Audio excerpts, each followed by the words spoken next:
កើតមកអ្នកក្រកម្មក៏កុំសត់ត្រូវតែអំណត់អត់ធ្មត់ខិតខំធ្វើការទុំគេជេរស្ដីទ្រាំអត់មិនហ៊ានតវ៉ាខំប្រឹងដើម្បីគ្រួសារយ៉ាងណាក៏ខ្ញុំអាចទ្រាំ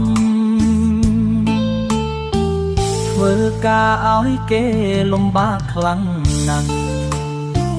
ជាតិកំក្រាំងគេតាមមើលនីជេរស្ដីជីវិតកម្មក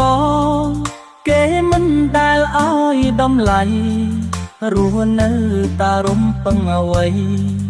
សំផែនដីប្រណីខ្ញុំផង